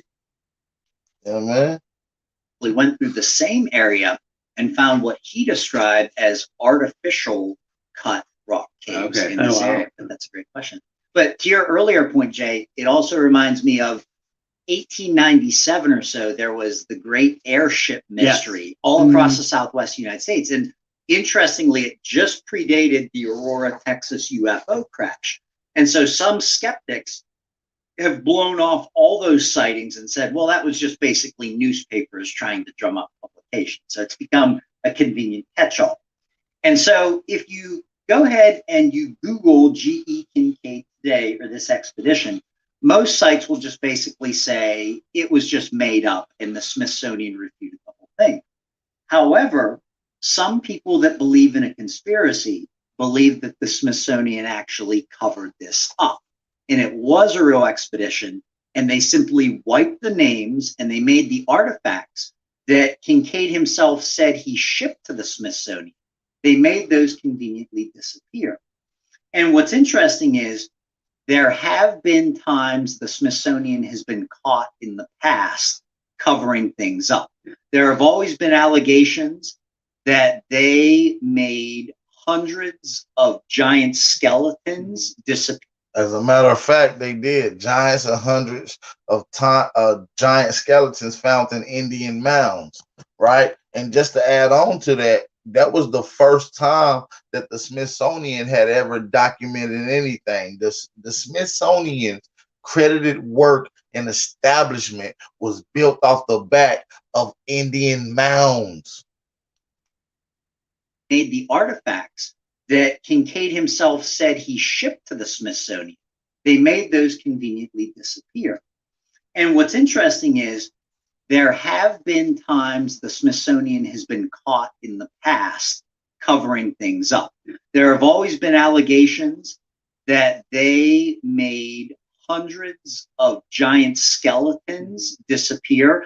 Basically, any skeletons found that did not support mainstream archaeology's view of human beings, they would display for a while and then they would remove and we would never see them again. But the one that's definitely factual, and this actually comes from the original Ancient Aliens episode, before it was even a series, when it was just on the History Channel as a standalone episode. But there were a number of gold glider pendants found in Incan tombs that when some modern engineers recreated them, supposedly they were just birds, but they had a vertical stabilizer, just like airplanes. So they recreate them, they make model airplanes out of them, and they were perfectly aerodynamic. The Smithsonian had all these pendants on display until the engineers figured that out, and then they all disappeared. So on one hand, it's a scandalous claim to say that the Smithsonian would cover something up, but this is not the only allegation of it actually. Well, I mean, we've said, I think we've said on the podcast about the Egyptian, what's their, like the head of Egyptology or whatever. I can't think of his name. Yeah. Zari Hawass. Yeah. Like we've said about them and like how they, if any theory sort of goes against what they're saying, like they kind of get rid of it. So who's to say that, you know, our head of. All right, man, I'm gonna end the video right here, man. That's a sneak peek, man, to what's going on the next bill. So make sure y'all tune in.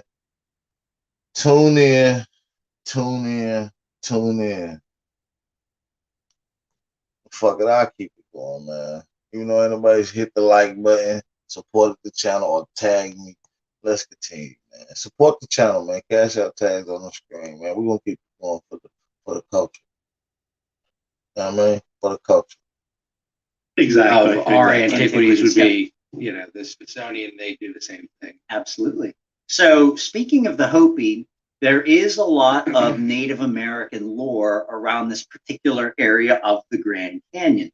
The Hopi claim that the Keeper of Death resided in the Grand Canyon, and that there was actually an earlier civilization, their ancestors, that lived down beneath the ground.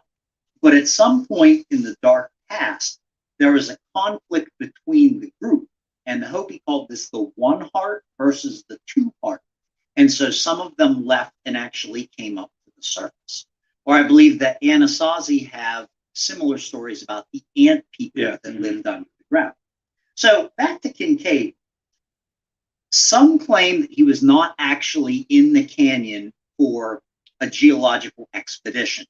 That newspapers actually reported that he was searching for quote unquote mineral, which I just think is a funny use, not like a specific mineral, but just mineral, which many people actually took to mean gold. Now, I do have a number of visuals here that I can share with you, and then we will post them, Jay will post them to the viewers online. But I do have the actual article from the Arizona Gazette from 1909. And here's one excerpt from it. Discoveries which almost conclusively prove that the race which inhabited this mysterious cavern, hewn in solid rock by human hands, was of Oriental origin, possibly from Egypt, tracing back to Ramses. If their theories are borne out by the translation of tablets engraved with hieroglyphics, which he... Y'all support the channel, man. Y'all support the channel. If y'all want this motherfucking bill to go, keep it going, man. Hit that like button, support the channel. Peace and blessings to all the American Aborigines tuning in. We appreciate y'all tuning in to the live stream. Make sure y'all support the channel. Share the live stream. If you're new to the channel, hit the subscribe button. Don't forget to hit the notification bell so you get all your latest updates and notifications to the live stream. You feel what I'm saying? If you're enjoying the bill, drop some fire emojis, man. Let's continue. The mystery of the prehistoric peoples of North America, their ancient arts, who they were and whence they came, will be solved. Egypt and the Nile, race which inhabited this mysterious cavern, hewn in solid rock by human hands, was of Oriental origin, possibly from Egypt, tracing back to Ramses. If their theories are borne out by the translation of tablets engraved with hieroglyphics, which he claimed to find, the mystery of the prehistoric peoples of North America, their ancient arts, who they were and whence they came, will be solved. Egypt and the Nile, and Arizona and the Colorado will be linked by a historical chain running back to ages which staggers the wildest fantasy of the fictionist. I love how they wrote back in the early 1900s. So that's one excerpt from the newspaper. So anybody have any initial questions before I go into a little more detail of how Kincaid actually got in here? No, I think. All right. So Kincaid is searching for quote unquote mineral. And as he is rounding this bend, as I mentioned earlier, he sees stains on the sediment on the eastern wall of the canyon gorge. And by the way, all of what we're talking about tonight takes place on the north rim of the Grand Canyon. And I'm not a Grand Canyon expert, but almost every place that you would actually visit and have access to is on the south rim of the Grand Canyon. The north rim is more remote. It's known for sudden appearances of violent weather. And so a lot of people have died on the north rim. And this is where Kincaid actually makes his finding. And so he scrambles up over a shelf, a rock shelf. He passes by some steps up to the mouth of the cave. And so this is his first discovery. And then later he brings back S.A. Jordan. And it's debatable whether or not he worked for the Smithsonian or was just hired by them. And then all these men.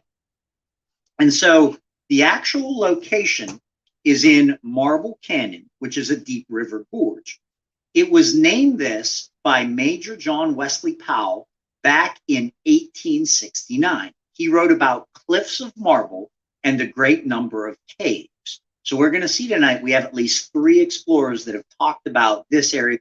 Point Pleasant, West Virginia, Blackfoot Albo. Point Pleasant, brother. That's where Chief Cornstarch area would have been. Point Pleasant, Virginia. West Virginia. Caves. And so to actually get to it today is nearly impossible. You would have to right near Lewisburg, West Virginia, right next to Lewisburg. Hike down the Hopi Salt Trail, cross the Little Colorado. And so to actually get to it today is nearly impossible. You would have to hike down the Hopi Salt Trail, cross the Little Colorado River, which you're not allowed to do, get to the confluence of the Colorado and the Little Colorado, which we'll talk about, and then hike north for several miles. What made this even tougher at the time and made some people skeptical is that a lot of these trails were not even there yet. There were paths that Native Americans took, but this would have been nearly impossible to actually get to this area at the time. Quick question. Yes. And if you're going to get to it, you just say I'm going to get to it. But you said that you're not allowed to cross the Little Colorado. Why? In this spot, you are not, and that is because there's an actual forbidden zone of the Grand Canyon in this exact area. You will get arrested if you were in this exact area, which I promise I'll get to in just a little bit. So obviously people have tried with the limited amount that Kincaid has given to try to pigeonhole exactly where this was. And so all right, man, listen, y'all support the channel, man. Hit the like button, share the live stream. Let's get them in here. This part of the build is Egypt in America. It's actually a dope part of the build. I want y'all to support the channel. I was gonna save it for another build, but I'm gonna give it to y'all today. Go and support the channel. Let's keep this going. Clues are intriguing, but like a lot of not urban legends, but ancient legends are frustratingly nebulous. So in the newspaper article, Kincaid was quoted as saying the cave was a distance from the El Tavor Crystal Canyon. This is the big clue he gives, the El Tavor Crystal Canyon. And it turns out El Tavor himself was actually one of Coronado's captains. He did not actually see the Grand Canyon himself, but native people told him about a great river that was just to. Shout out to MT Souls for the Cash App donation supporting the $2 challenge. Shout out to MT Souls, man. Make sure y'all support the channel, man. The real support the real, man. Real elbows support the real, man. We dropping heat today. I done came with Flame down there every day this last week or whatever. We on the run right now. You know what I'm saying? Make sure y'all support the channel, man. Shout out to MT Souls for supporting the channel, man. Make sure y'all support the channel. Don't let MT Souls be the only one support Big Aboriginal Power channel.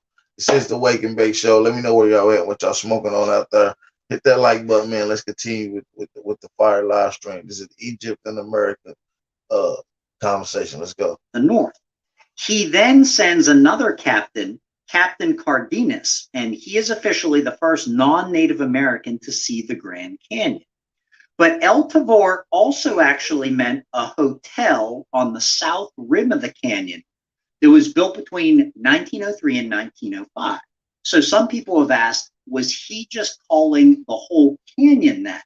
Because at the time it wasn't yet known as the Grand Canyon. Oh, Or I didn't know that. was he referring to the hotel as a landmark? And for that, I have my next visual.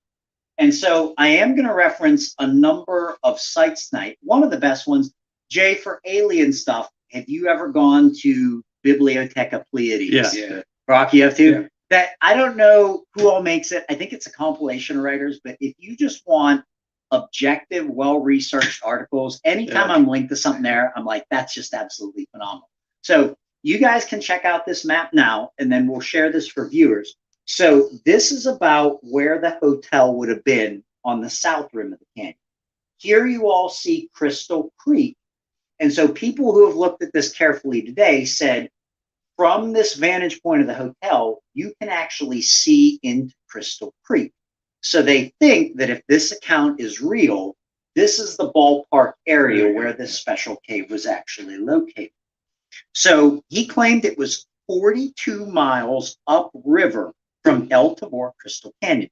And so today, there's 98 miles to this Grand Canyon. You subtract 42, they would put this at mile 56. So some people are pretty sure it's within this 1 mile. Now, a lot of people have considered this to be a hoax account. Here, to me, is one of the most fascinating aspects that I think means the account is probably rooted in truth. So he describes in the account, he says, the entrance is 1,486 feet down the sheer canyon wall, like a very specific number. But then Kincaid also adds that he saw on the east wall stains that were 2,000 feet above the riverbed. Okay, so those are our two numbers. 2,000 feet above the riverbed, 1,486 feet down from the top of the canyon wall. Now, here's the fascinating part. And I drew like a little mini map. If you actually look at the real elevations of the Grand Canyon, the rim top in that part of the canyon is 6,050 feet above sea level. The water level of the Colorado, which is called the Quagnut Rapids, is 2,760 feet above sea level. The distance between the two is 3,290 feet. If you add together his two numbers, you get 3,486 feet. So this man, based on this account, was basically only a little over 100 feet off from the actual real amount. So that's led some people to believe that this was a genuine account. It was an accurate measurement. So anybody have anything to add before I get into some of the conspiracies that people have tossed out here? All right. So there's a lot of them. One comes from a modern author named John Rhodes. And this is going to sound very similar to Native American counts of the Archuleta Mesa and the supposed Dulce base. There have been a number of Native American guides over the years who claim to know exactly where the entrance is, but they refuse to show anybody. So John Rhodes says he knows where the actual entrance is, but it is always guarded by a soldier with an M16 rifle, like a U.S. Army soldier. So he won't go there. Then we have very popular author David Icke, and very controversial.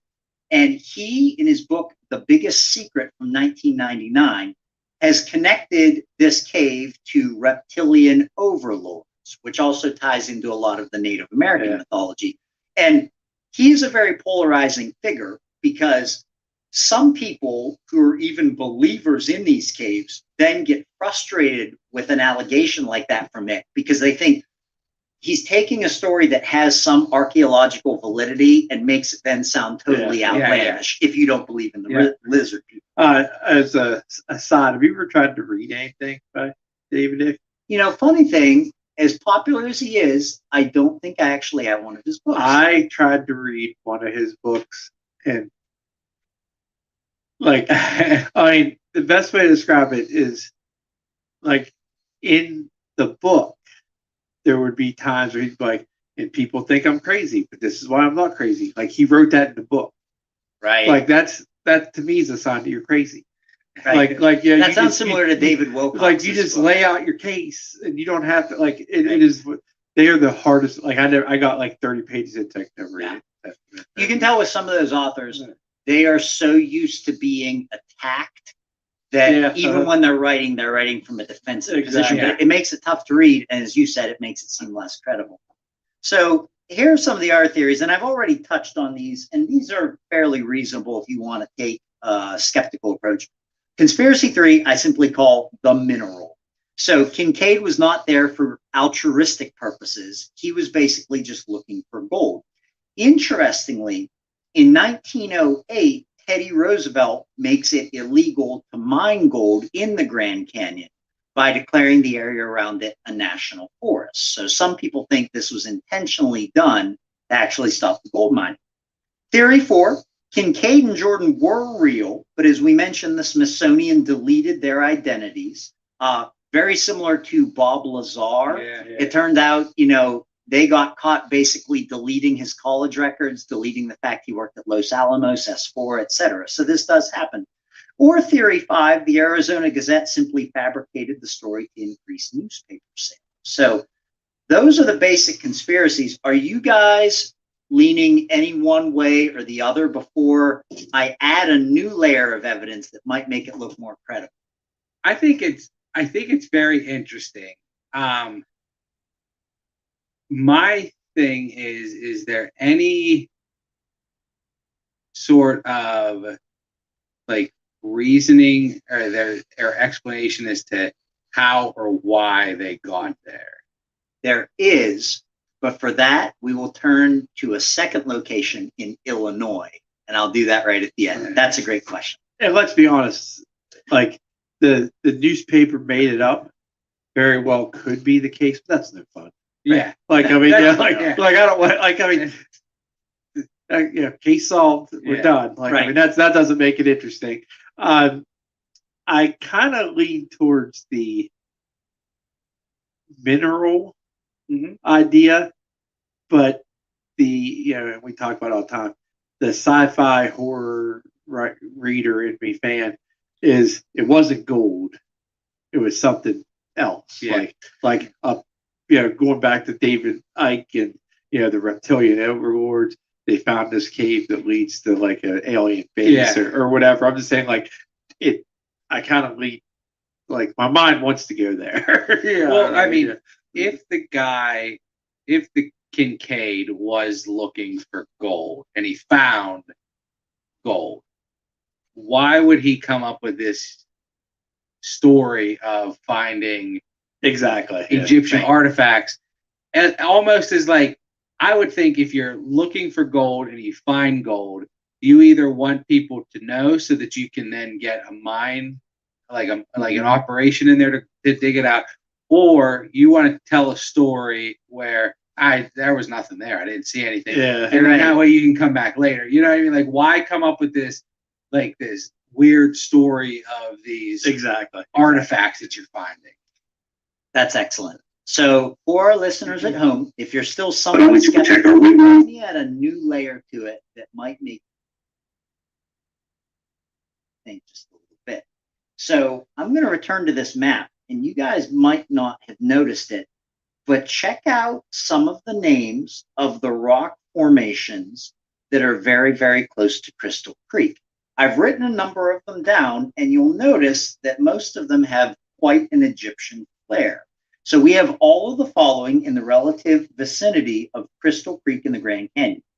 We have the Shiva Temple, Osiris Temple, Isis Temple, the Diana Temple is across the canyon. We have the Tower of Ra, and we have the Horus Temple.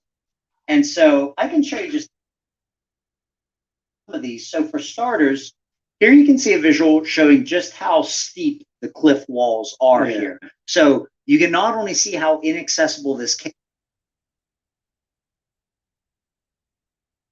was, but it also blows my mind that they were able to access it back at this time.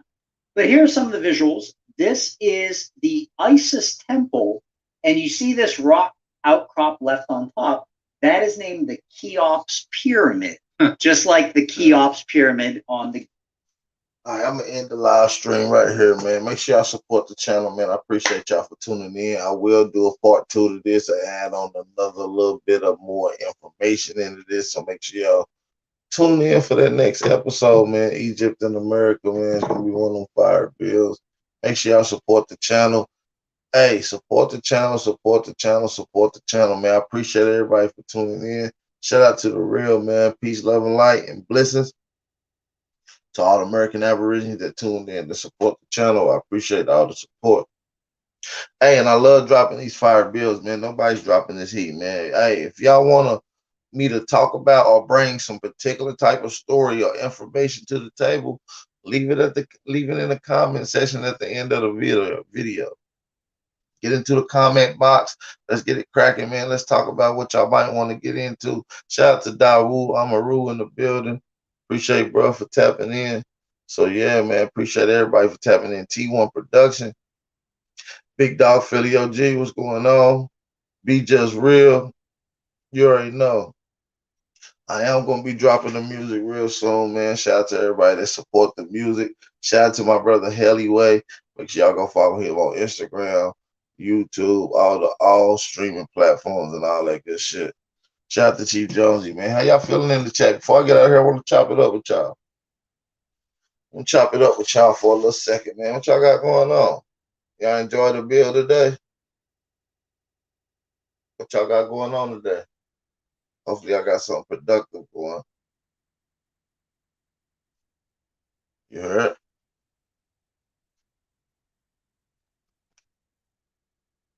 Hopefully I got something productive going.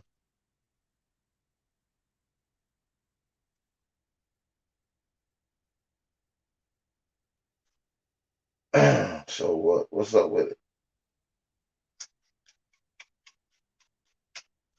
Yeah, man, I guess that's it, man. Shout out to everybody in the chat, man. If you want to support the channel, cash out tagged at the bottom of the screen.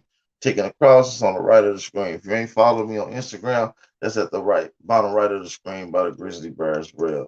So make sure y'all support the channel. With that being said, man, make sure y'all be safe, stay aware, stay vigilant, stay dangerous. This is your brother Aboriginal Power, man. We out. Peace. Suave on the track. Whatever it takes. The Hellyway. Coco, this your season right now.